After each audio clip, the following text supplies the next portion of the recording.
So good morning, everyone. It's a true joy to have you join us this morning. My name is Gabriela Sanchez, and I am here to act as the moderator of today's public debate, Beyond Networks, Militias and Tribes, Rethinking EU Counter-Smuggling Policy and Response. So we welcome you, from all the places that you're joining us today. We would also like to welcome, of course, EuroMesCo on their Connecting the Dots project, this webinar, in this project overall is taking place.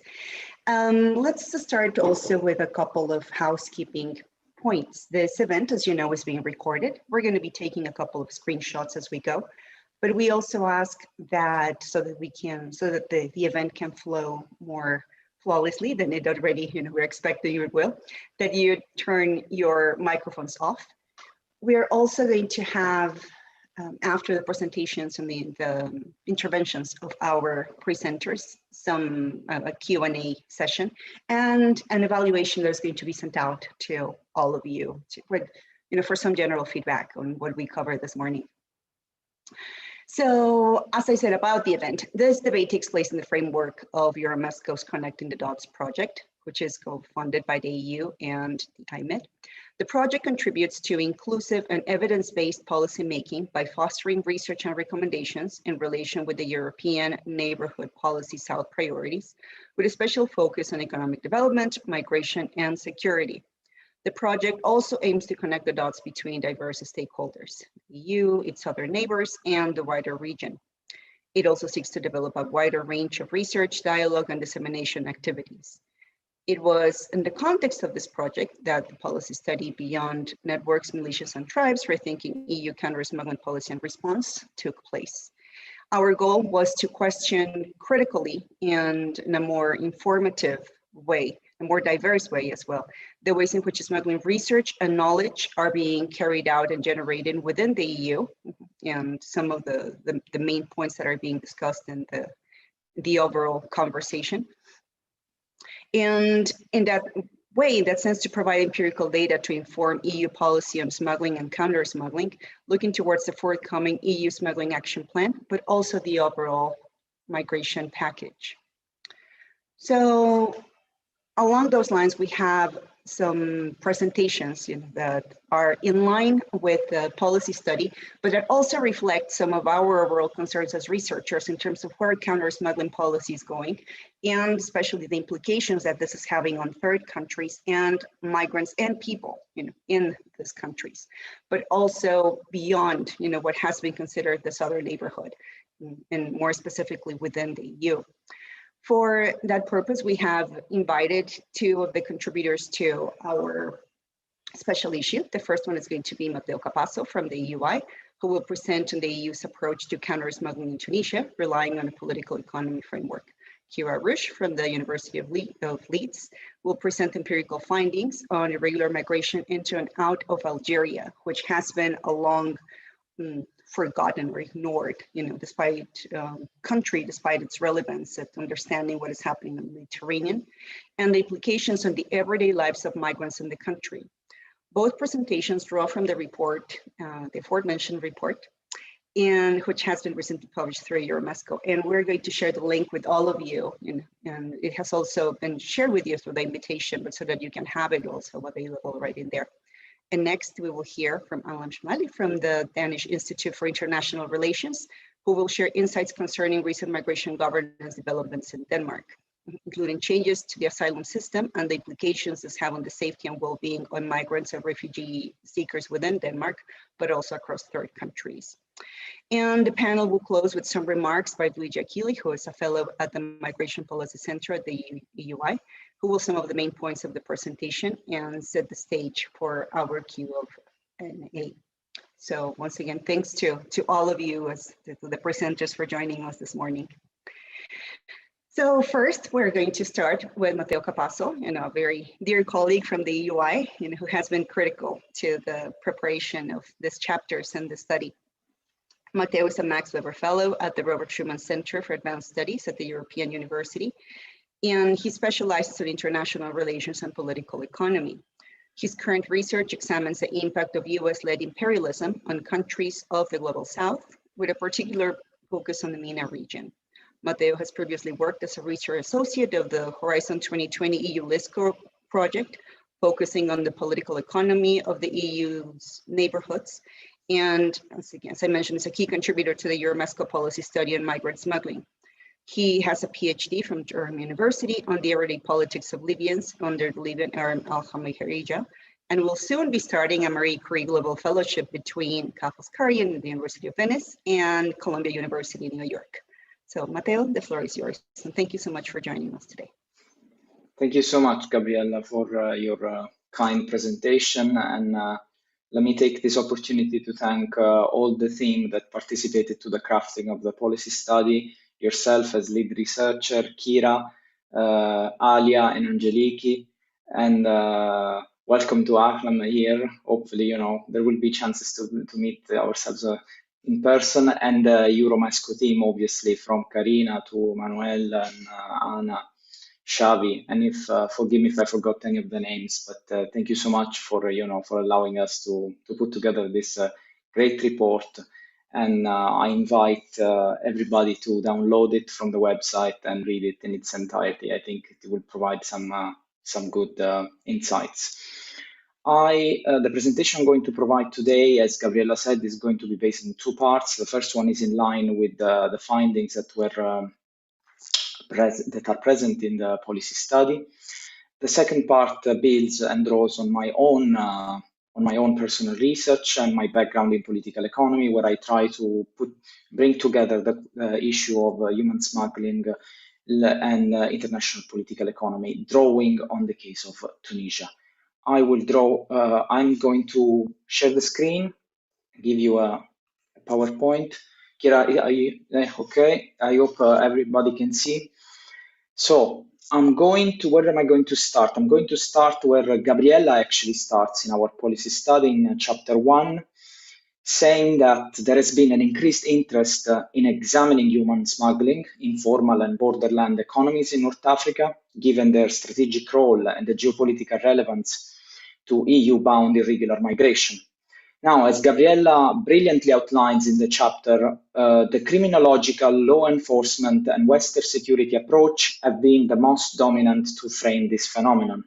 This has in turn, and I quote, led to the development of policies and practices that support a law enforcement and securitizing response to what is depicted as the domain of extended criminal networks and their facilitators. In this talk, I'm drawing on our findings on the issue of facilitation of human smuggling in Tunisia. I will show how what I call securocratic narratives on human smuggling align with liberal political economy analysis, particularly those presenting the socioeconomic maladies of countries of the Global South as a problem of state capture, where private and public actors collude and rely on the systematic abuse of formal institutions in order to accumulate power and wealth. So, throughout the ethnographic work, as well as the interview carried out in Tunisia along the border, the encounters with multiple stakeholders that we had since our engagement with my personal engagement, Gabriella as well, with the EU-LISTO project since 2018, our data have provided us a more nuanced, grounded understanding of this dynamic, suggesting that most involvement in informal markets, including the facilitation of human smuggling, thus migrants, is primarily driven by the lack of income-generating options, rather than by ideological aspiration or affiliations. In other words, unemployment and disenfranchisement across Tunisia drives the participation of vast and increasing segments of the population in the facilitation of human smuggling. These findings are not new, as other Tunisian scholars like the political economist Hamza Meddeb has already argued, the existence of economic inequalities and the need to fulfill immediate material needs pushes people to participate into these informal economies. In this sense, smuggling emerges as a strategy articulated from below, allowing disenfranchised communities to generate an income and foster their own economies and local forms of development, increasing migrant opportunity for mobility.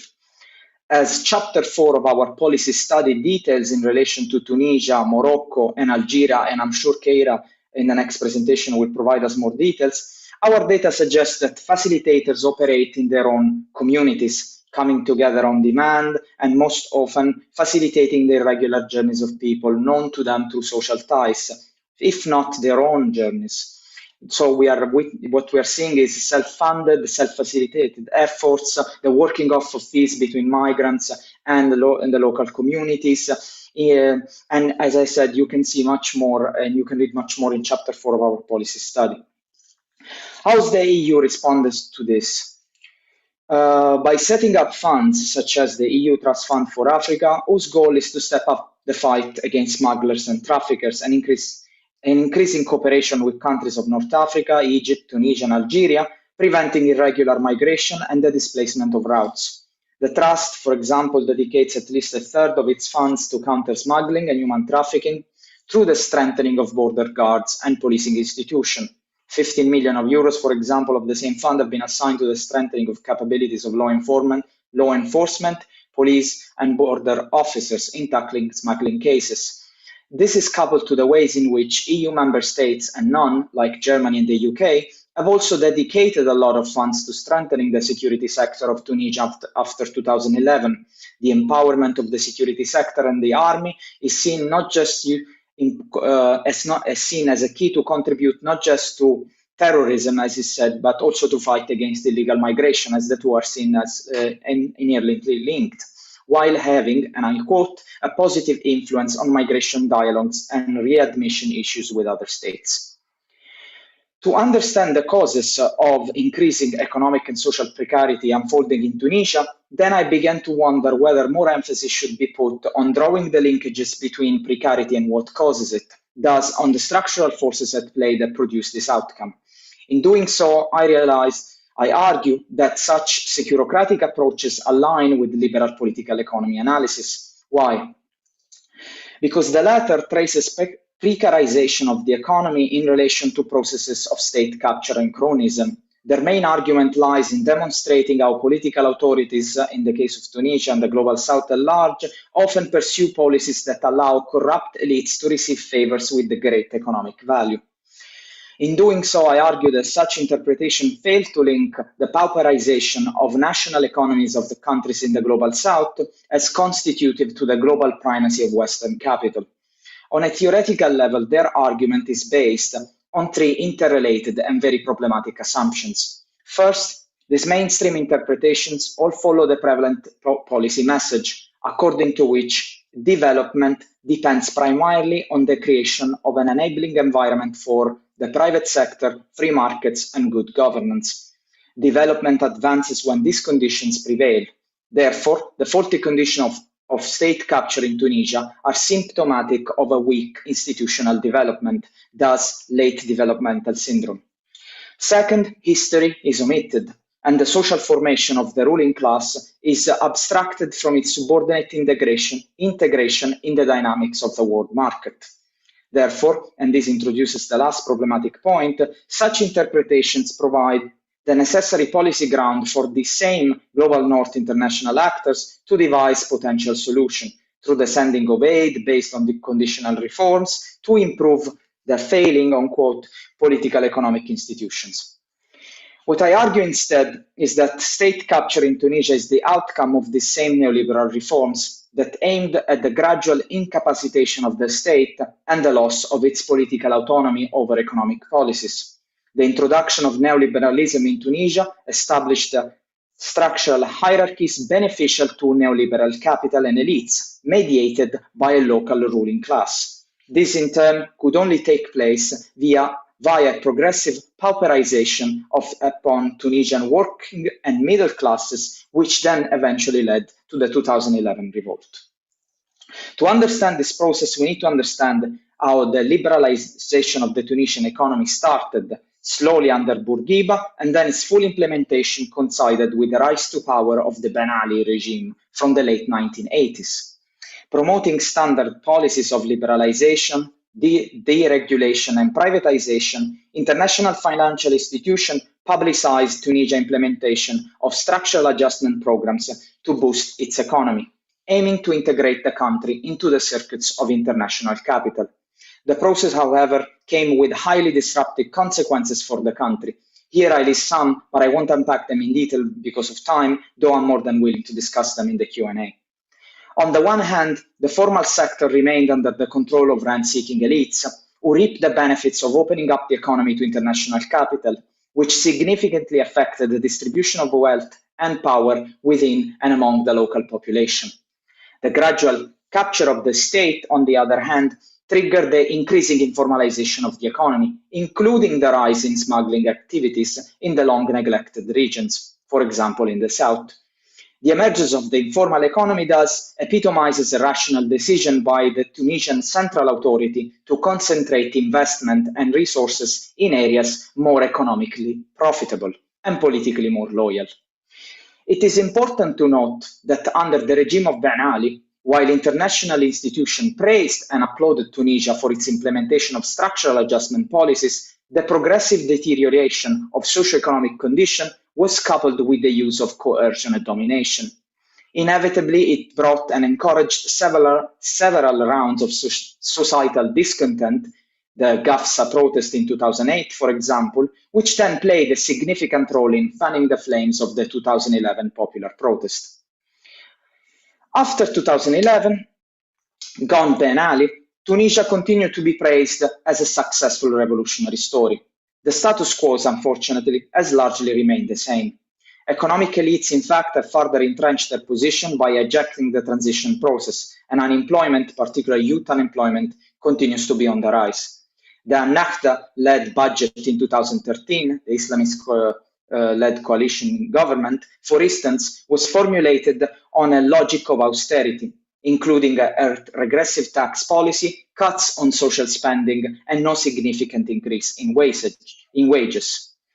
Moreover, the collapse of family farming has led to a considerable increase in unemployment and to an exodus of young people from rural areas into cities, where there is no work for them and where informal work, including the facilitation of human smuggling, is considered as an alternative.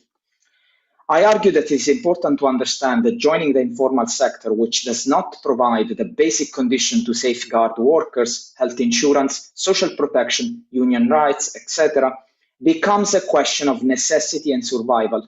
It is not a choice. Young people tend to opt for jobs in the informal sector, even if seasonal, tourism, or risky smuggling, because they are the ones paying the most. At this critical juncture, as the EU has launched a new migration pact and popular protests have begun on the occasion of the 10th anniversary of the 2011 uprising, thus January this year, it is vital we reflect on the consequences of these policies and the prospects for the country. I argue that the participation of people in the facilitation of human smuggling in Tunisia has become increasingly framed as criminal and illegal practices, mirroring EU attempts and initiatives to curtail irregular migration. More importantly, this analysis only allows fashioning a discourse on Tunisia's condition and the global south at large that internalizes the causes of crisis and normalizes the politics through which the country is produced as an object of Western colonial fantasy and capital extraction. As long as these issues are rendered legible through a security lens or weak governance on the level of the EU, how are we going to take into account the responsibility of Western capital? Under neoliberal conditions, I'm afraid it should come as no surprise to EU policymakers that pauperized Tunisia participate in informal economies or human smuggling.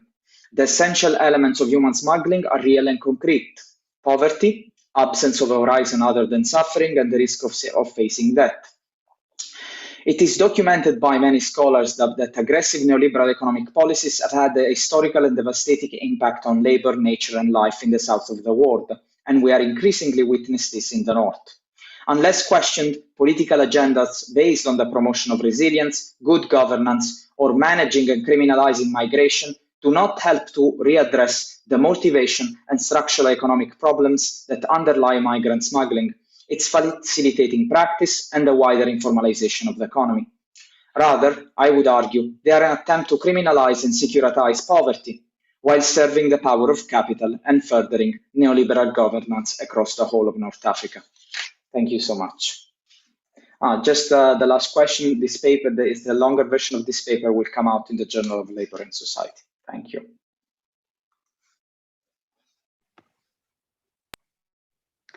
Thank you so much, Matteo, for this presentation and for once again highlighting how participation on migrant smuggling activities is part of this longer continuum on the informalization of the economy, and as you clearly mentioned, how this has become an activity, which young people who have been disenfranchised by the lack of opportunities and this long-standing deep-seated inequality, has been operating in Tunisia. So thank you so much. Next, we have here Arush, who has also been a critical participant in our study.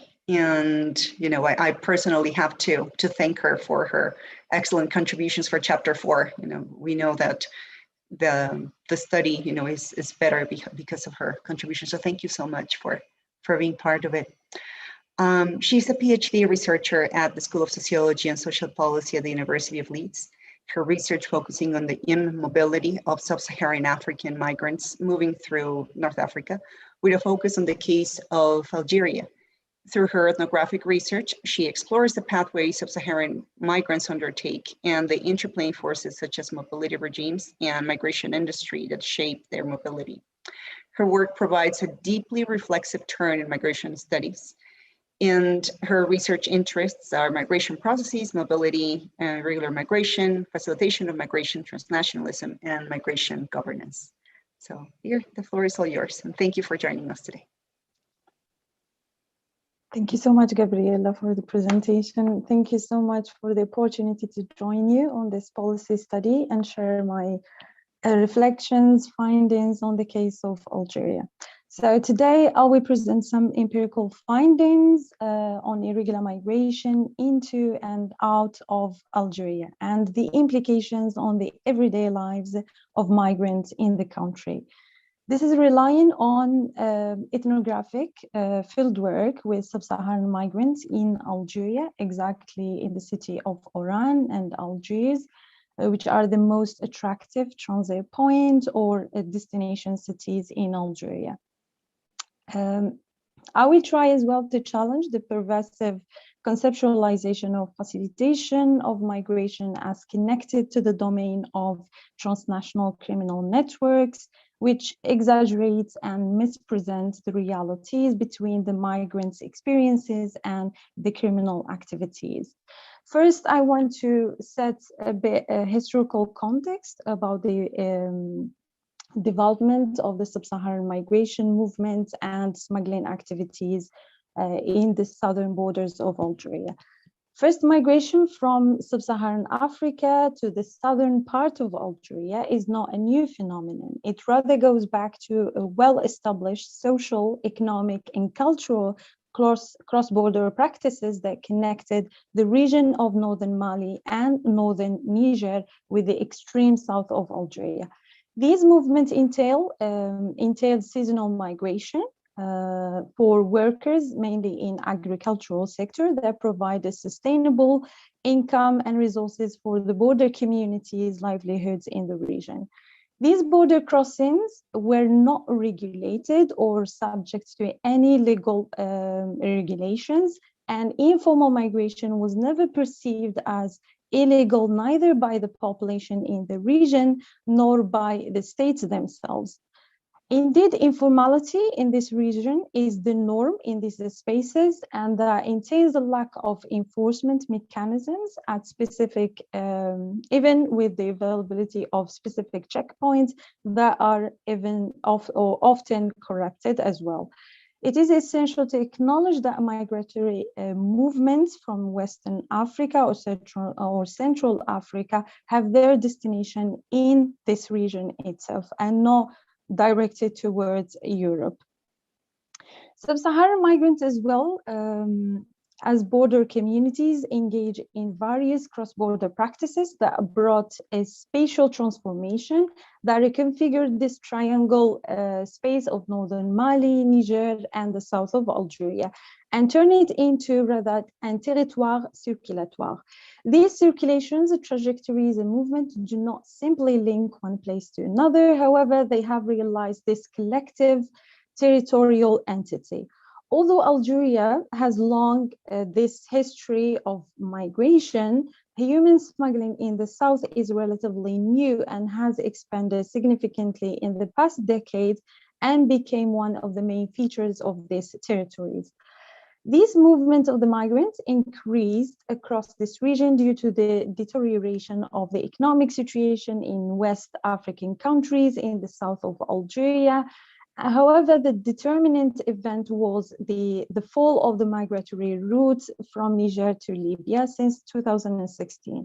That shifted the routes of the migrant and smuggling routes towards Algeria through two main points from Agadez, passing by the village of Assamaka to Engizam in Algeria, and from Mali, from exactly Kidal, Gao in Mali to Tinzawatin in Algeria, and then to a village called Boujbaji Mukhtar in Algeria. These two routes would merge in the city exactly of Tamanrasset. Human smuggling groups operating along this region involve border communities, mainly Nigerian Tuaregs, who take advantage of the territory navigation knowledge, their experience of migration, and social networks between the two sides to arrange the crossings of the migrants. The policies of migration governance disregard the socioeconomic material of this landscape.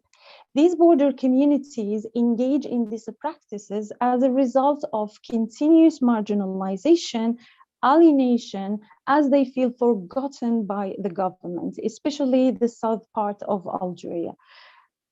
The south part of Algeria remains less urbanized and developed despite its significance to Algeria's economy. And this important historical context and its development is disregarded in policy making and counter-migration policies in the region. The main nationalities that undertake these routes of sub-Saharan migrants are mainly from Central Africa, from Cameroon, Niger, and other West African countries. They usually take the route through Niger. And as much as Niger offers significant entry points of the migrants from Central African countries, the Algerian-Malian borders as well represent an important entry points where the Tuareg communities as well are the dominant community at the borders and are always also involved in smuggling migrants from West Africa. Obviously, this landscape, this informal landscape or territories, they have other groups circulating in these spaces. Other actors such as armed groups, kidnappers are also moving along these routes of smuggling. This means there will be certain moments of interactions, especially due to the increasing securitization policies that push the smugglers to undertake extremely dangerous routes.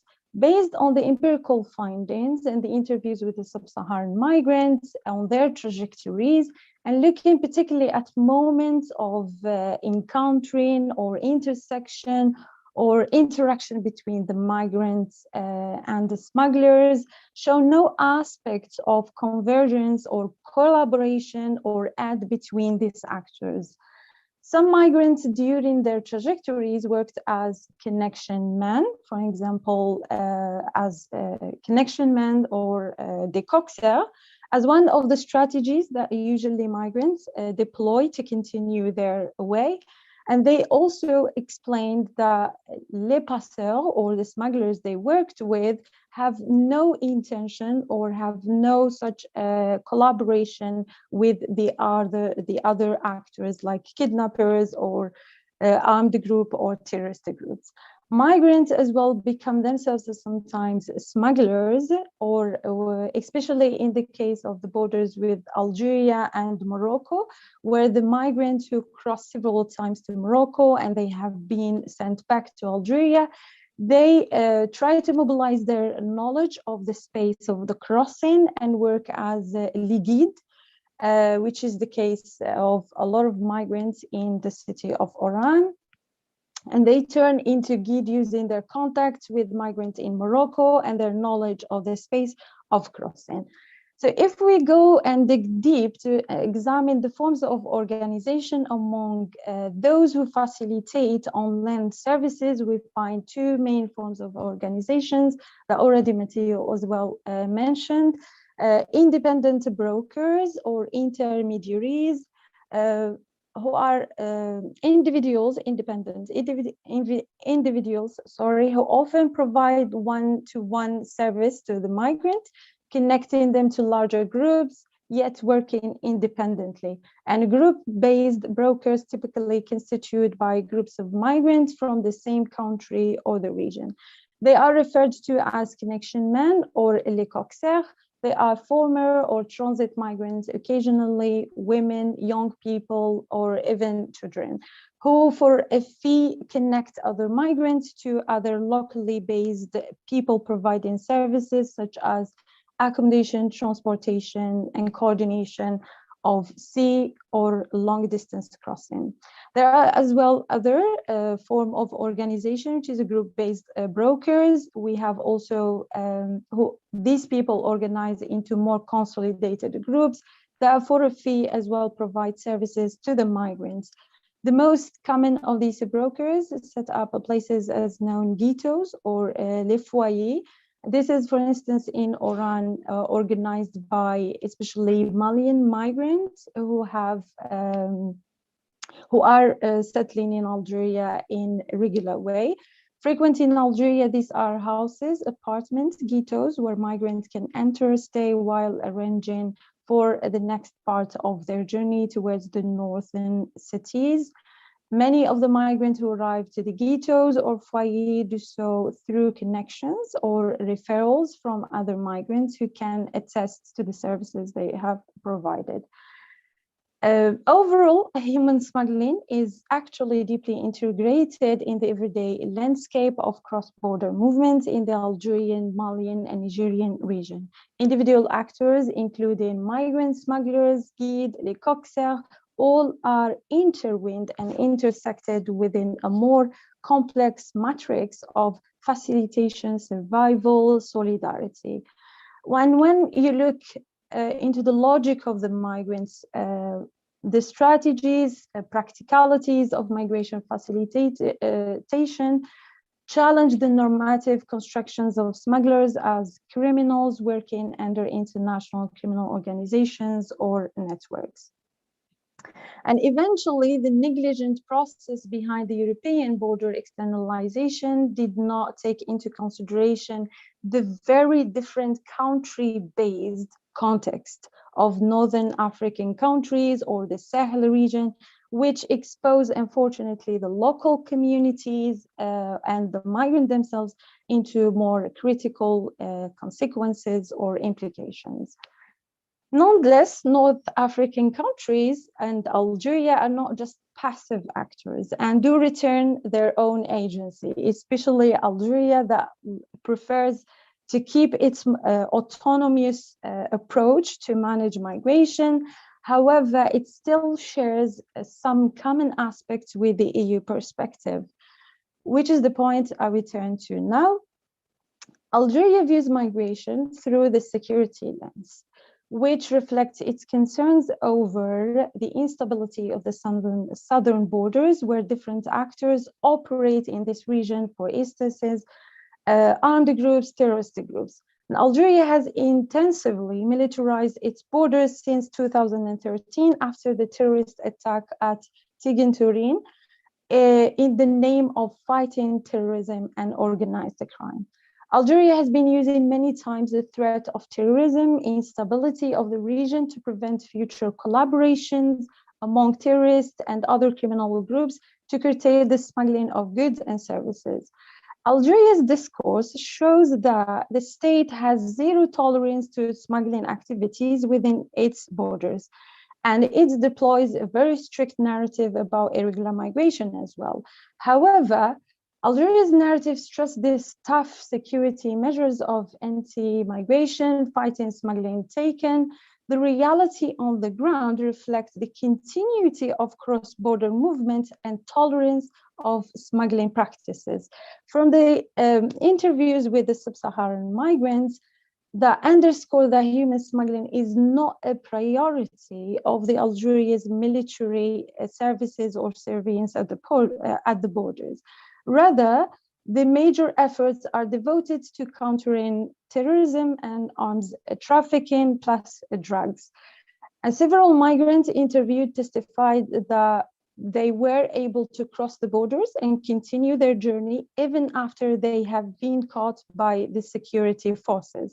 Also, Algerian security forces try to mitigate with the pursuit of Algeria's objectives of securitizing its borders and do no harm to the socioeconomic interests of the southern communities, especially those involved in informal markets of goods and small-scale contraband. So now we turn to the implications of the dynamics of irregular migration in Algeria and its approach of migration management that's still in examen.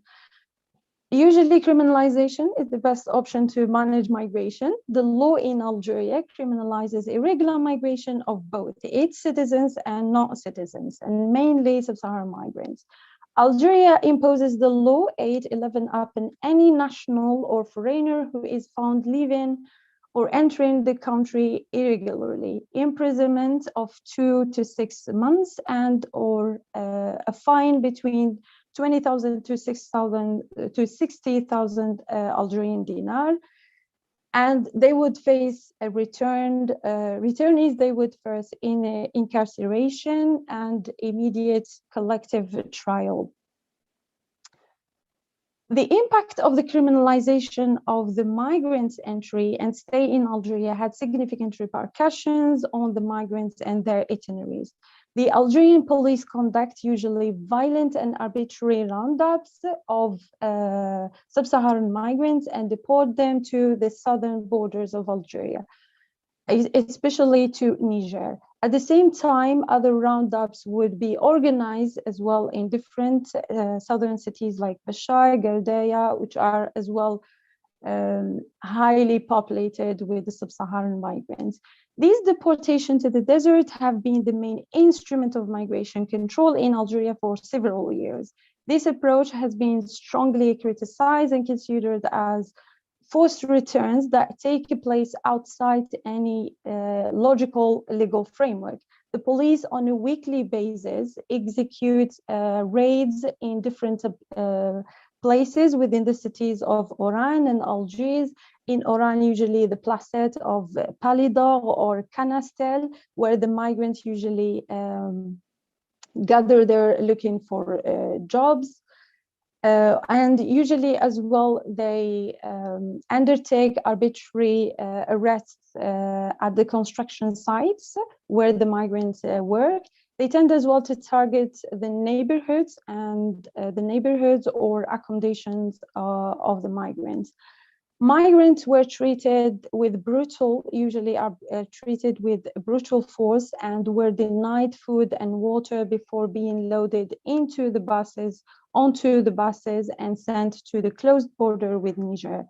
At the placet, as well as you can notice on a weekly basis, those who have been sent back from Morocco as well and made their way to the city of Oran in attempt to prepare for their crossing back to Oran. These as well get deported to the south of Algeria. Though this approach, Algeria's police forces arrested migrants who originated from Mali and usually who are regular residents in Algeria. Asylum seekers and refugees as well, they used to be deported. Hence, the country broke the bilateral contracts on free movement signed with Mali, Algeria's forces as well do not exclude asylum seekers or refugees from these processes of forced return. Despite the repeated appeals made by humanitarian organizations who denounce the serious racialized violations of human rights suffered by the sub-Saharan migrants have fallen on deaf ears. Migrants usually try to escape by jumping from the buses, and they end up enduring severe injuries and sometimes into death. There were as well severe incidents of the buses where a lot of migrants passed away, and no one knows about their nationalities or where are they gone.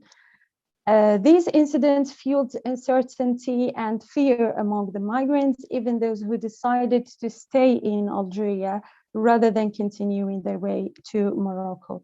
Yet, violence produced here failed to deter these migrants. And the persistence of the migrants tend to lubricate the element of aspiration and the engine of aspiration and capabilities. These migrants find their way back to Algeria after they have been dropped at the borders. They tend to walk back to the borderland villages and make their way to the city of Tamanrasset, then work for several weeks to come back to the northern part of Algeria. So the policies of return, incarceration, confinement is not effective in face of the migrants' persistency that lubricates the engine of aspiration and capabilities. However, some migrants are really tired from this hostile and harsh environment and decide to move forward to Morocco, even if this decision is not an easy one and entail potential failure and deportation. Did I exceed the time limit, Gabriela? Okay. So countering irregular migration in Algeria is not, this approach is not working, is not effective, even for the irregular migration of the citizens of Algeria, who usually deported from Europe as well, try to organize their journeys back to Europe. And they have similar way and forms of organization, self-funded, self-facilitated efforts, and where a group of people who know each other put their knowledge, their resources with the help of their family, friends, and they gather savings to organize their crossings. There is as well the working of fees. Migrants often negotiate a spot on board or boats in exchange of work, putting their skills and knowledge at the disposal of the organizers of the journey, allowing this to reduce their costs this way. So I will just conclude here, Gabriela, not to take more time. No, thank you. Thank you so much for such a detailed presentation. And as I said at the beginning of the webinar, this is the kind of depth and detail that we need when it comes to Algeria, but also to all of these countries and regions that have been forgotten or pushed aside, in terms of, we're seeking to justify perhaps some countermeasures that, as you have very well explained, have been applied evenly in all countries, without even, taking a closer look at how their local contexts and impact. So thank you so much for your presentation and for joining us today. So next, we're going to hand the stage over to Ahlan Mshleli, who is a PhD fellow at the Danish Institute for International Studies and faculty at Aalborg University in Denmark. Her research examines the politics and practices of border violence in contemporary European migration politics, and it explores how the militarization and externalization of European border control to North Africa produces everyday violence on the border and gender, as well as very specifically gendered experiences. Her research project offers a unique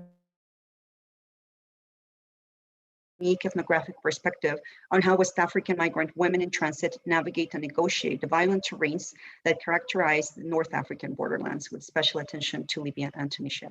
So Ahlan, thank you so much for joining us today. Very excited to have you here. Thank you so much, Gabriela, and thank you for having me, and also to all the contributors for this excellent report and for your insightful presentation so far. So in my humble contribution now, I'll try to put this conversation and research into perspective in relation to European externalization politics towards North Africa in particular, and other third countries by using the case of the current legislative proposal from Denmark, which aims to close the Danish authorities' processing of asylum claims on Danish territory. Asylum seekers are instead to be transferred to camp structures outside of Europe. And here, North Africa has been identified as a host region. Currently, Rwanda is also on the table. And what is interesting about this particular bill and the externalization politics in general is that it has been framed as a humanitarian approach, with the core arguments or justification is that it will help save migrants and by disrupting migrant smuggling networks and their business model. So smuggling networks and the evil smugglers are mentioned consistently throughout the bill and these policies, as well as in the mainstream media and by politicians and so forth. So I will just briefly situate this in the context of externalization and illustrate how, and also as this policy brief excellently highlight, how mainstream understandings of smugglings and its associated limitations are used as justification for an example, this currently proposed bill.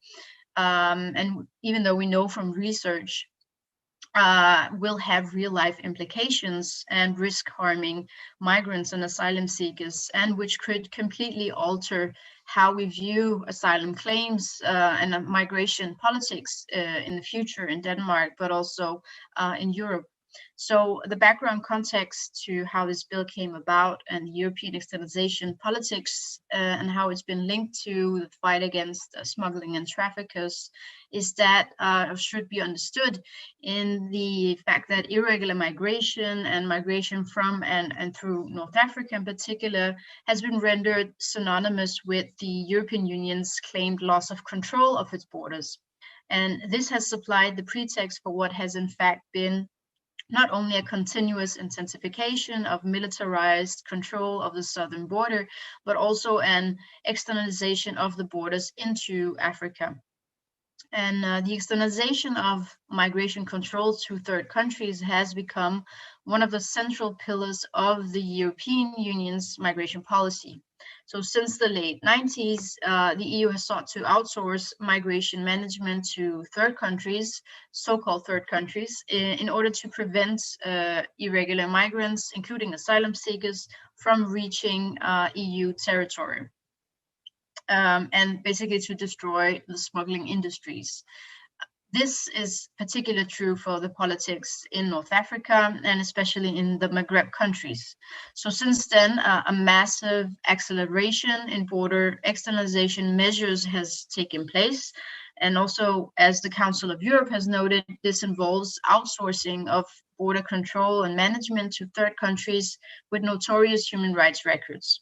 And as a result, human rights organizations, civil society, and the UN have cataloged the spectrum of violence and human rights abuses in North Africa by states as well as non-state actors. And I think the presentations from Geira has just shown us the situation in Algeria. And this has, however, not prompted that the EU has halted the externalization policies. On the contrary, the EU has intensified and continues funneling millions of euros into North Africa, prompting a set of financial incentives created under the EU Emergency Trust Fund for Africa, including suggestions for opening migrant reception centers, particularly in Morocco and Tunisia. And this is basically the idea of the bill from Denmark, which is to export the migrants and asylums from Denmark to centers or camps in North Africa. This has, however, quickly been rejected by Maghrebi states, Morocco, Algeria, and Tunisia so far, as this has long been resisted by countries in the global south and in North Africa in particular. So the use of the notion of safe countries has also serious consequences for the rights of asylum seekers. And we've already heard that the fragility of the rule of law in the Maghreb countries does not guarantee the rights of people within their jurisdiction, and numerous human rights violations are regularly reported by international organizations and civil society. Nevertheless, some European countries plan to consider them as safe countries, regardless of the deterioration of the political situation and even increase in rights violations against migrants and refugees currently, but also in recent years. And furthermore, there have been mass arrests by law enforcement, forced displacement, and detention of migrants, and collective expulsions, as we also just heard, in Morocco and Algeria, and they're actually on the rise.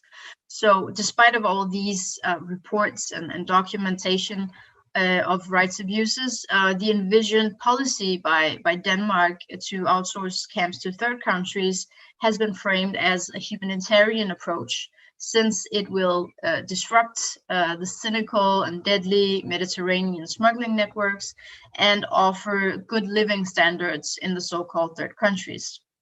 So several points can be discussed when assessing this claim, and I obviously won't go into detail with the specific bill, as there are several other legal discussions to go into.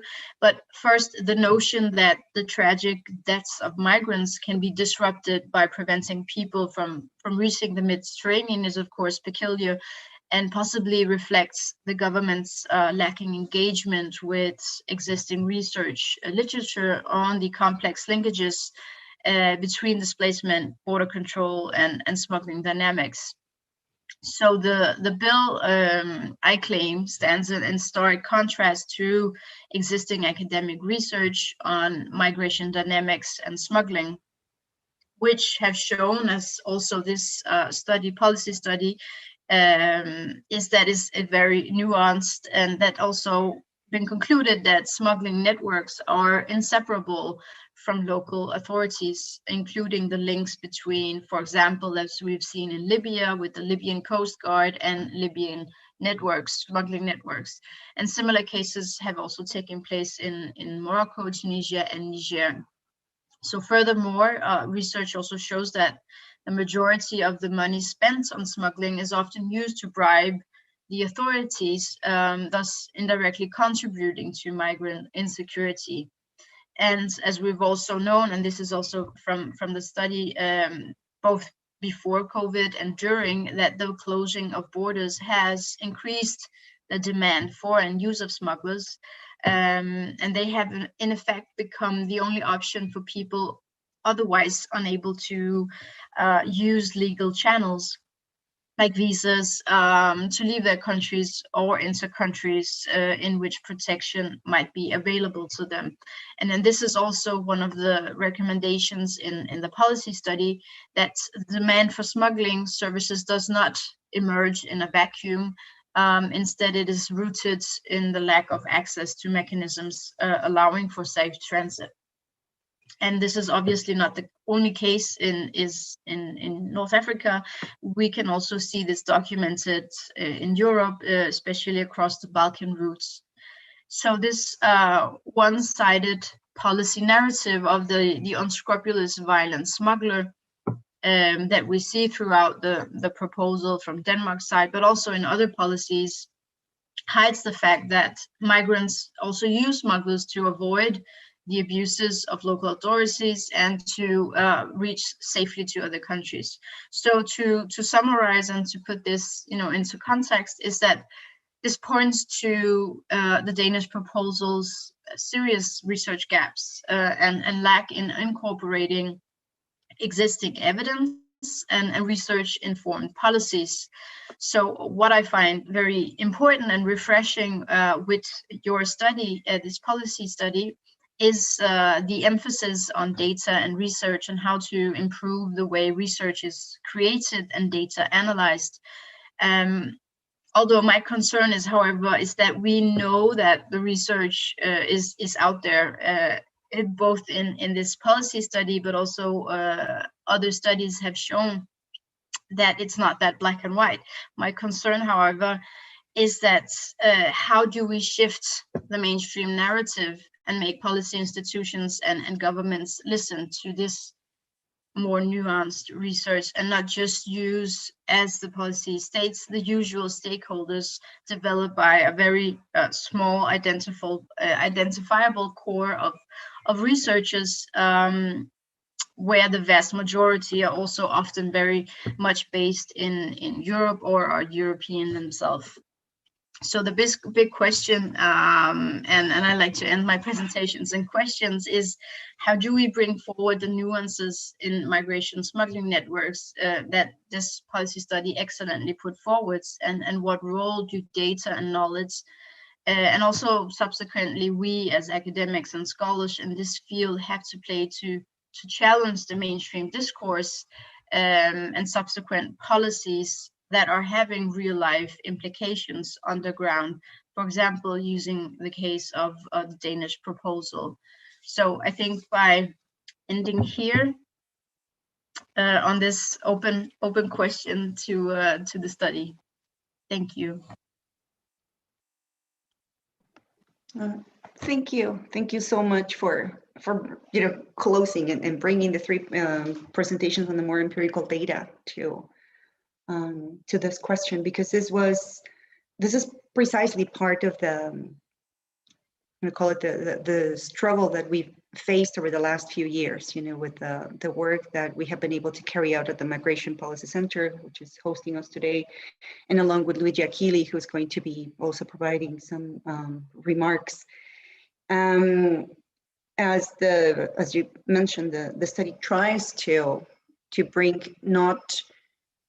Let me back up a little here. We know that these are not new ideas in many ways, because we do know, and as we have seen in the presentations, these are points that local scholars, especially from third countries, or from North Africa, have been bringing up all along. But they often are pushed aside to privilege the more Eurocentric or more European voices, that have that are part of the conversation. So precisely by creating these spaces, and that we're very grateful for the opportunity that the EuroMesCo provided us to bring together a very specific team of researchers, that were really taking a closer look at the more empirical data. We were trying to again, question, not to stop questioning what have been all of these discourses. And I hope that as part of the Q&A, we continue looking more closely into this. So thank you so much for bringing this up, as part of the section of the webinar. So next we have Luigi Achilli, who is currently a fellow at the Migration Policy Center at the EUI, and he holds an MA and a PhD in political anthropology from the School of Oriental and African Studies and at SOAS. A former Marie Curie Fellow, as a Marie Curie Fellow, Luigi's research and writing focuses on irregular migration and smuggling networks, everyday forms of political engagement and disengagement, political identity, nationalism, the Palestinian struggle, refugees and refugee camps, and the politics of space. And his research and writing are based on extensive field work that has been conducted primarily in the Middle East. So thank you so much for joining us today, Luigi. Thanks, Gabriela. So actually, let me begin with a thanks. Let me thank the speakers and you today for this excellent presentation, and also for making this possible. It's really an honor for me to be discussing with such a great group of researchers. Now, the reason why I find particularly relevant the contributions of the speakers today is that they're very relevant in light of the fact that counter-migrant smuggling has become an important element of the current European Union's migration and border control policy.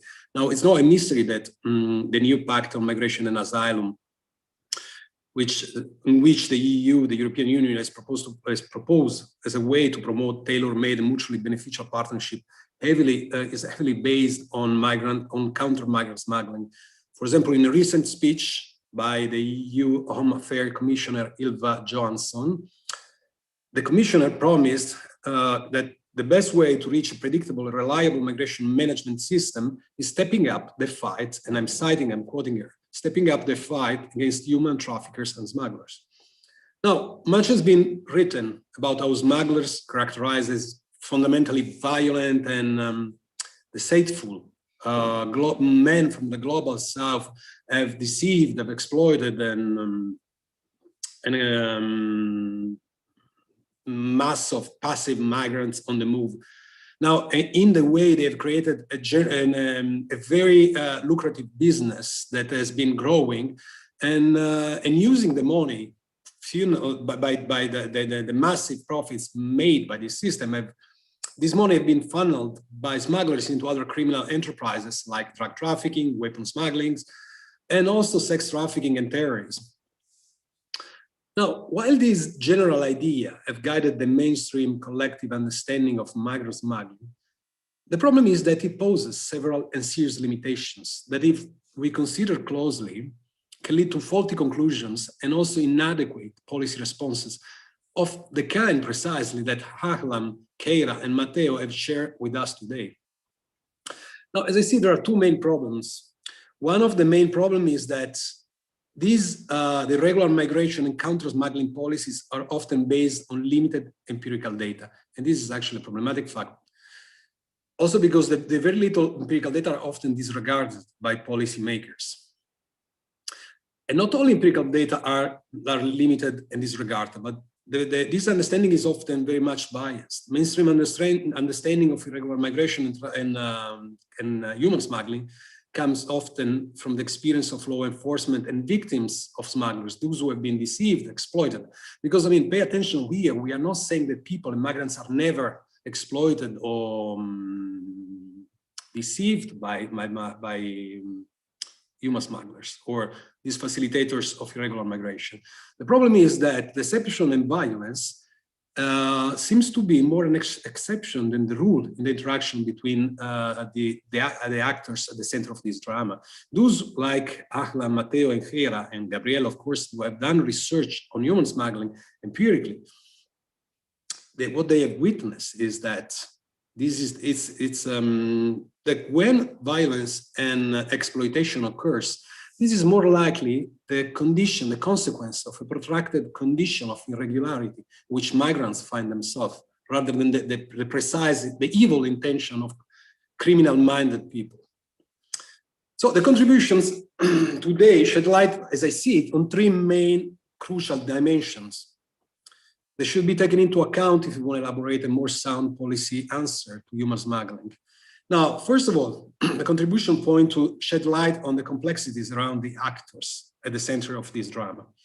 Now, the research we have listened to today confirms that those behind the facilitation of migration, both for profit and not for profit, are seldom criminal kingpins. So if you have in mind the idea of Chapo, like the Chapo of human smuggling, just forget it. There might be a Chapo, I don't know. But the point is that it's virtually impossible for people, for a single organization to single-handedly organize and manage transnational, the smuggling of transnational migrants across, I mean, several countries and even continents. So what we are talking, that what is what is common, what is the rule is more often we are talking about ordinary men, women, and even children that may be actually valued and well respected in communities across North Africa and the Sahel. Just to mention the region under the interest of the speakers today, but we can generalize about the entire world. Now, these people are trusted for the efficiency of their services, recognized for their contribution to the local economy, including the provision of mobility solutions for young and adult migrants unable to secure the protection afforded by passport or visas. The other important contribution made by the speakers is that they shed light on the consequences of counter-smuggling. Now, counter-smuggling policies are often ineffective or even counterproductive. The implementation of EU-sponsored counter-smuggling measures in the region have pushed the long-standing local economy of mobility and trade underground.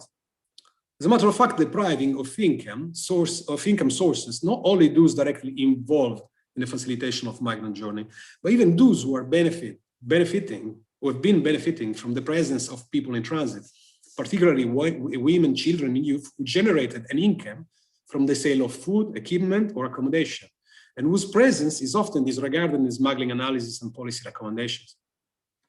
And to make this even worse, apprehension and conviction for irregular departures, which, by the way, are often punished through hefty fines, well, this compounds the debt, further compounds the debt and the precarity of young men and their families on the move. At times even reinforcing, sorry, not on the move, staying actually. At times even reinforcing the desire or need to migrate, often with devastating consequences. And last but not least, what I found particularly useful by the presenters today is that they actually pointed to a way forward to better understand human smuggling and consequently to better elaborate more sound policy answers to the phenomenon. Now, the first step must go through research. And improved knowledge and understanding of smuggling can only come from radical changes to the way research is created and data analyzed. This involves expanding the web of informants and stakeholders by diversifying the body of researchers and research entities that are traditionally tasked, if you want, with conducting smuggling research. Now, this is why also I found particularly useful the EuroMesCo project today, because I've done so by incorporating junior female Global South researchers whose insights, so-called Global South researchers, whose insights expand our understanding of smuggling and provide much needed critical and innovative perspectives. The second step for elaborating better policy response is to take into consideration how migrants and those behind their journey experience law enforcement and controls. Now, this is incredibly obvious to me, and yet it's seldom done. We never really consider the impact of human counter-smuggling policies on the people that we are supposed to help. No. Today's presentation showed the urgent need to incorporate how race, class, and gender shape the experience of both migrants and those who facilitate their journeys. Now, we cannot really remain blind, do we, to the systematic racism and discrimination that sub-Saharan and other racialized migrants face, and even more, the experience of women continue to be underexplored. Now, policy responses must take all this into consideration. So, to make it short, I leave some time to the Q&A. Let me conclude with this, that if the EU is indeed committed to dismantling exploitative smuggling operations and their actors, equal access to safe, legal, and orderly paths to migration in line with the Migration Compact must be actually implemented. The demand for smuggling services does not emerge in a vacuum. Instead, it's rooted in the lack of access to mechanisms allowing for safe transit. And thank you.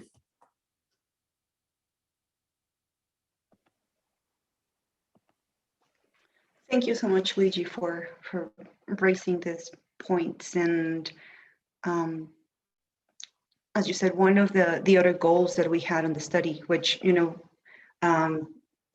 given the constraints that we had with time, our two other collaborators, Alia Fakri and Angelique are not here with us this morning.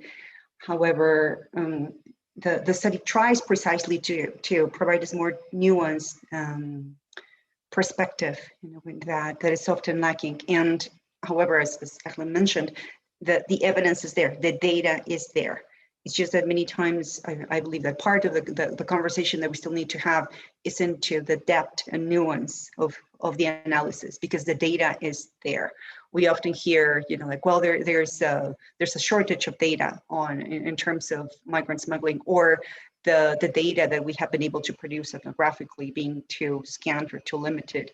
And our desire, our need, to improve data collection, at the same time, as you mentioned, includes this diversification of who is collecting the data and how the data is interpreted. So thank you so much for raising those points at the end. So we have plenty of time for our Q&A. So let's see if let me check really here at I believe it's at the chat. where we should be able to see any of the questions that are being asked by our participants. And also while we wait for some of them to join us or to articulate some of those questions, I don't know if any of the speakers today also want to take a closer look or have any comments in terms of what Luigi mentioned today, which is also the dynamics of gender, which are very key to the way in which migrant smuggling is often spoken about. The persona of the smuggler is often gendered as male, and this not only obscures the participation of women, of children, but also this greater community dimension, that and the role that women have historically played at supporting their households, but also the kinds of impacts that they face as part of the process of criminalization and also border externalization. I don't know if anyone wants to comment on that.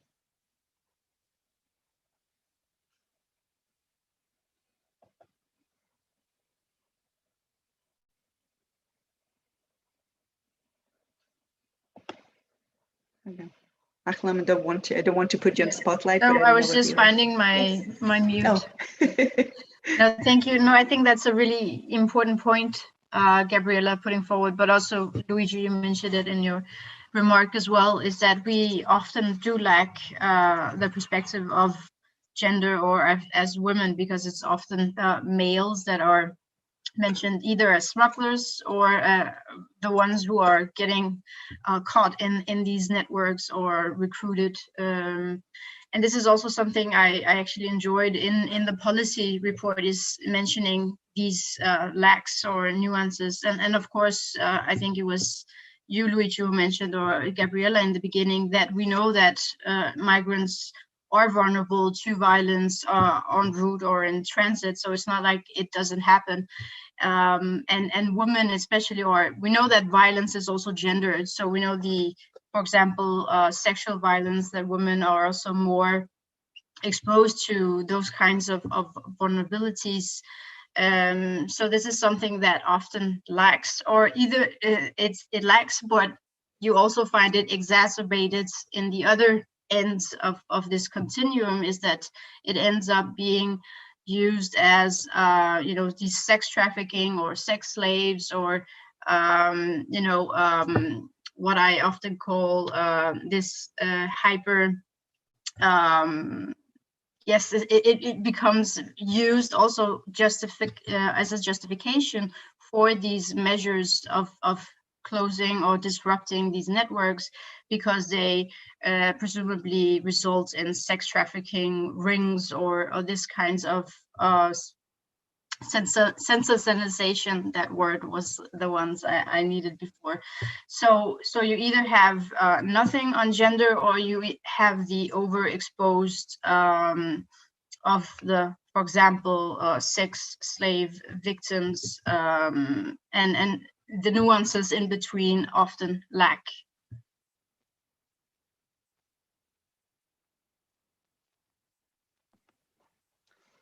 Thank you. Yes, thank you so much. I think this is a critical point that has also been raised by feminist researchers, and feminist work, in terms of how, again, this entire trope of sex trafficking is so prevalent on the work that several of us do.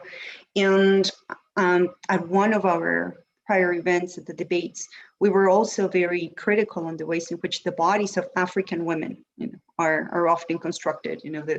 This specific emphasis on Nigerian women, as being at the center of sex trafficking rings. Again, we're not arguing, or we're not suggesting that sexualized and gender violence exists, but there's a very specific trope that is very colonial in nature. How bodies are spoken about, how women, again, sub-Saharan African women are spoken of. That is so constant, in the literature on, in fact, the literature on smuggling is. There were several reports from, and I'm sure that those who are joining us today have seen them. There's this very specific emphasis on sexual violence. Well, again, we're not denying its existence, but the way in which it is portrayed or depicted, also raises concerns about the way women are thought about or spoken of in the literature. So thank you so much. I don't know if anyone has a response on that, Matteo. Yeah. Hi. No, Gabriel, I was thinking, Luigi made me think with his comments about how much there continues to be a separation between what I would probably call science and ideology continues to be there, in the sense that there is a strong request of science based on empirical data, in the sense that, empirics describe relationships, and then ideology is what advocates for a significant change in terms of policy. So the so-called ethic of probably a canon of orthodoxy, and I think this is something that we face on an everyday level as a researcher, and we need to try to understand how we're going to manage this sort of conundrum, where policy often asks for empirical data, but does not want to hear, does not want an interpretation that can turn ideological then, because when you ask for a significant change of the social structure. So I wonder, and, how much, what are the possibilities for us, and how much pushback you're going to find in when you start producing what is it called an ideological science, which I don't think it is, but this is one of the problems that I think it's crucial to rethink as well for us.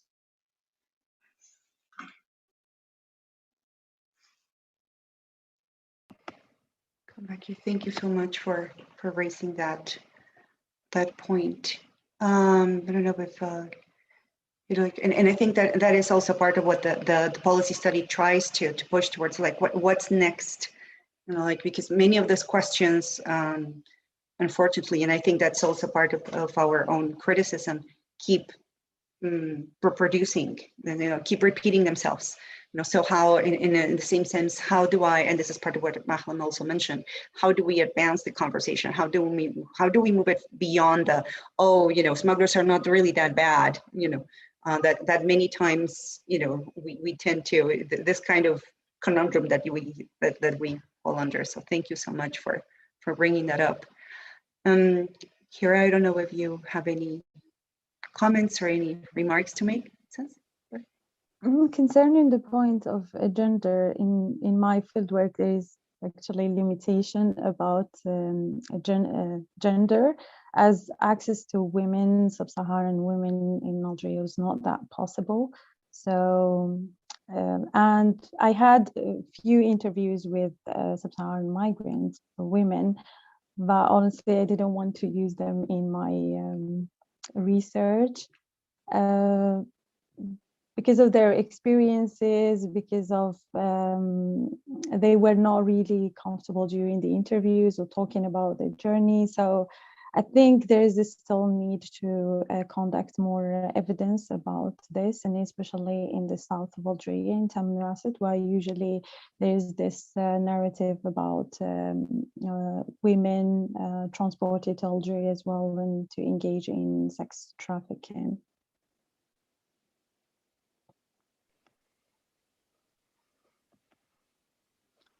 Thank you so much. I think, as you mentioned, there's of course all of these issues that we have at times with access, and in terms of who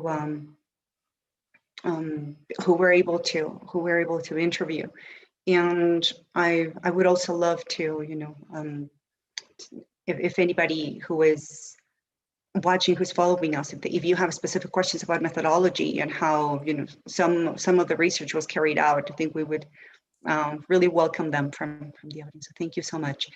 We have a couple of questions that I am going to turn here for so we can share them with the panel. Thank you for the excellent seminar today. The European Commission recently listed a potential priority for future counter-smuggling policy as supporting evidence-based research on the nature and span of organized crime groups engaging in migrant smuggling. What strategies would you suggest that such research and data collection do not follow the same misinformed understandings of the market for human smuggling that you discussed today? And how would you incorporate the diversity of gender and geographic perspectives? This question is by Andrew Poloni. If anyone wants to go for that, which is precisely, you know, what we're talking about. You know, there is evidence-based research, you know, but what would be, if any of you have had that kind of experience, and I know that Luigi, in his participation in policy circles, has also dealt with this in the past. How do we ensure that research and data collection, you know, do not just follow on, you know, deaf ears? Yeah, thank you, Gabriela. Well, this is links pretty much with what Matteo raised before. I mean, the problem about ideology and power. Now, I do not want to go too much into theoretical debate here, but it is actually a problem. I mean, sometimes some types of messages or narratives are easier to follow, while others are easier to be disregarded. And well, I mean, the first things that come to my mind, I mean, based on our experience, Gabriela, that we were together in doing this, is well, policy-oriented. I mean, trying to bridge academic research, which with its critical eye, with policy-oriented research. This is probably the way to pursue in order to have your message heard, also by policymakers. I mean, I think to a certain extent we have been successful. We didn't probably change us, along with many other people that have been doing critical studies, critically analyze smuggling. In certain policy circles, we can see, or also international organizations, we can see a more sensitive ear, if you want, to a more critical approach to human smuggling, and not a clear-cut narrative that divide migrants between set apart migrants from the criminal smugglers. Think about the work we have done, for example, with the UNODC.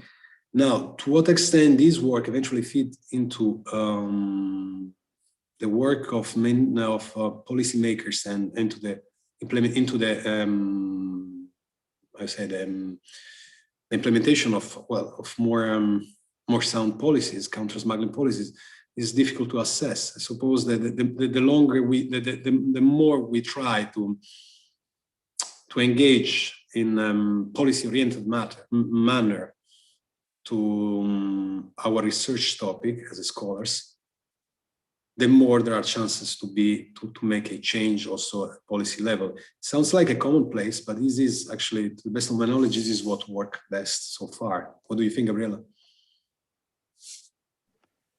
So I think that also one of the challenges that we face as researchers is how siloed we are, and something that we hear quite often, and part of the, in fact, part of the feedback that we receive by our reviewers, you know, which you know who you are, and we're very grateful for that, was precisely this lack of many times a connection, you know, that we have into, as academics, we can come up with great ideas, but they are not many times actionable, or the critique and the criticism, you know, stays at that level, you know, among us, you know, which is also another point of that we raise in the study, how we are talking with each other.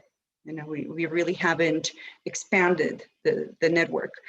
And many times, many of the circles, many of the events, many of the meetings that we put together also do not include migrant scholars or people from the countries that we are speaking of or writing about. You know, this is again dominated by primarily male researchers from Europe, from the US. And this is, which, you know, once again limits the kind of responses that they are also going to get in the field, you know, and the kind of interlocutors that they are going to face while they are collecting their data. So, which is also another one of the points that we raise. I don't know if Ahlam, I know that you have this long experience also working, you know, linking academic with policy research. So I would love to hear what you also have to say about that. Thanks, Gabriela. No, I think exactly what you just said with I mean, I prior to the PhD worked for almost a decade in a human rights organization working in North Africa. And this was exactly the problem as well, either working in silos, trying to reach out to the academia because there was a research action work. So trying to transform the fieldwork and the empirical findings into policies and research. But the two worlds are often very separated in terms of disciplines, but also in terms of the people who are working in those areas, which is very separated, divided into the global north and the global south, also in development, human rights disciplines. So bridging that gap into academia, which then again finding out that is also divided into these categories. I think it is a challenge we are facing, not only in this field, but also in the civil society, trying to make this bridge into research and vice versa. So this is something I think this policy also highlights or recommends, to diversify who is involved in the research, and also who are we asking and who is asking the questions. Yeah, I mean, sorry, I'm just stepping in, abusing of my role of discussant. And no, I agree with Ahlam, what she said. I mean, this is, and linking in what Matteo said. I mean, it's interesting because, I mean, challenging the very way how we understand human smuggling, or the way human smuggling is eventually, this mainstream understanding fits into the policies implemented by the EU, the European Commission, as well as the United States or any other country of the global north.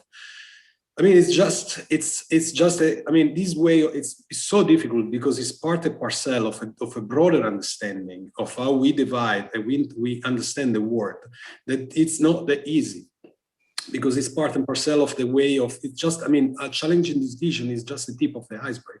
It's part of the understanding, it's this mainstream understanding of migrants vis-a-vis as passive victim, vis-a-vis the criminal, the human smuggler as the criminal man of the South, is what, for example, Edward Said has called like Orientalism, is part of what Edward Said is called Orientalism. And this has much to do with the way how the world is organized, is understood. It's not only the way how, it's not only functional to certain, if you want, migration apparatus that actually, for example, a recent article by Ruben Anderson shows how the reason why certain policies are implemented despite the fact they continue to fail is because there are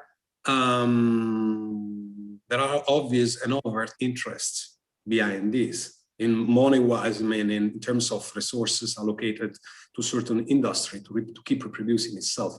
But this is certainly true. But the point is, I think it's that we are so used to think and to organize and to see the world in certain terms, which is so difficult to challenge these terms because they are so part and parcel of the way we think, that it's not just showing that migrant smugglers are not that as bad as as they are usually portrayed, that may be enough for such a change. This may fit our narratives, our research may fit into a slower change, but it's a change that is much broader and should encompass much broader discourse about how we perceive the world.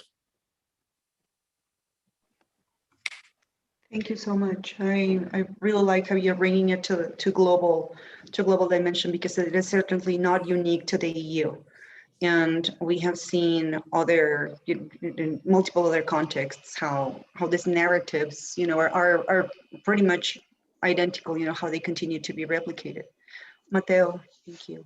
Yeah, no, I mean, I cannot agree more with what's being said right now. I mean, even before, I didn't want to mention, but when you were discussing the question of gender or sexual violence in the case of migrant smuggling, it just reminded me of how gender and sex is also utilized, to intervene in countries of the global south along the same lines. Like I'm thinking about Gaddafi's harem book and the use of rape. None of them was reported. Maybe there was, but the huge decisions are taken on the basis of this kind of what appears to be then rumors rather than consistent empirical evidence. And you know, this is, and again, I'm thinking about also the scholarship coming out on human smuggling as a crime against humanity, you know, and then asking the same international actors which have destroyed a country like Libya to label the smugglers as criminals against humanity. So, I mean, we are feeding, you know, it's not we are, but, you know, there is a self-feeding cycle here that we really need to be much more critical in this sense. We need to start drawing connections with geopolitical, structural problems. And this is where I say that empirical evidence, yes, it is important, but we need to go also beyond the empiricism in the sense that we need to start bringing theory in, because that's the only way we can, you know, give a sense to this data. Otherwise, they are going to decide how to interpret them. And I think, you know, it's a challenge. I mean, I'm sure that we all agree this is a huge challenge, but you know, at least I am confident that we are sharing the same ground in this panel. And I think, you know, this is part also of one of the comments that one of our participants just raised, you know, in terms of how these debates have fallen into, you know, just such a level of binarism, if we want to call them. You know, it's like, again, the smugglers are good or the smugglers are bad, you know, the conversation becoming that simple, that overly simplified. Or, you know, or also this, as again, Monica Massari just mentions here, the emphasis has been on securitization and or humanitarization, you know, again, that, which is also, you know, and well, we very much acknowledge the work of humanitarian bodies and organizations. How many times this also is what becomes weaponized, you know, by the state, and how we have seen this constantly occurring and happening. Let's see if there's, let's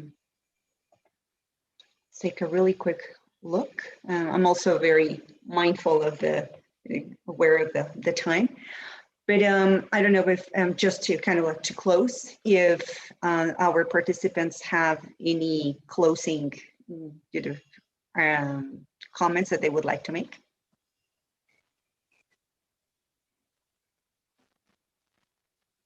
Should I go with, let's start from the end. Let's go with Luigi, since he closed the, putting you on the spot. This is an ambush. I didn't have actually any comment to conclude to use, but apart from that, it's been, I mean, a really pleasure listening to the presenters today. And I do really think that as much for what we can do, I mean, the type of job that has been done by the researchers and the research that you led with EuroMesCo is really, I mean, it can be really, it really is a step forward to try to start challenging certain pervasive, if you want, understandings, narratives about human smuggling and irregular migration at large. Thank you so much. Yes, thank you. I think I'll echo Luigi and just say thank you for the participation and the very insightful presentation, and also for you, Gabriella, for moderating this event. But I really found the report very refreshing, although we do know evidence is there, but the way the report helped, you know, situate the conversation on data and research and how we could diversify it. So thank you for the conversations, which I think is a first step to greater work on this kind of work. Yeah.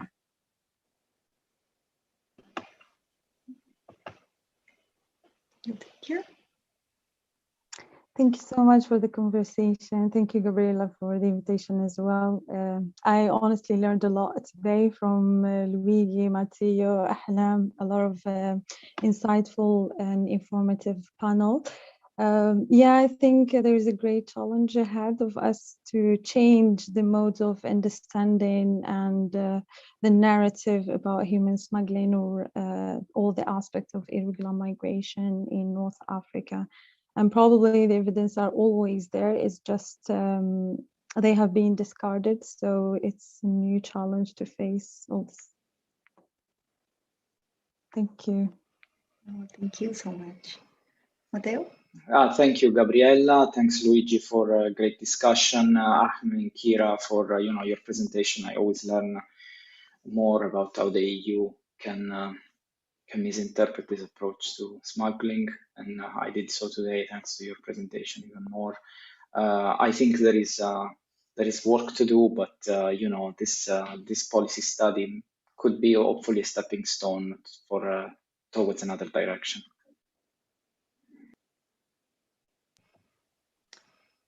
And you know, once again, thank you all for joining us today and for spending your lunchtime with us. And we really encourage all of you to take a look at the study. This is again a collective effort. You know, we are sad that Ale Fakhri and Angelique Dimitriadi were not able to join us this morning, but they were, you know, essential participants of and contributors to the study. So they are here joining us in spirit.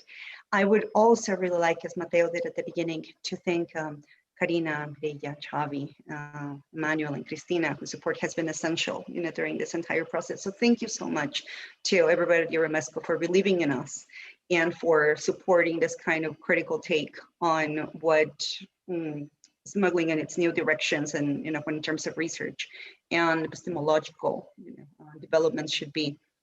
Thanks again to the EUI, to the MPC staff, to Andrew Geddes for supporting the project from the beginning, from the time that I was there. So thank you for allowing us to bring it back, you know, in a sense of closing this cycle. And of course, Kieran and Giovanni for all of the technological support.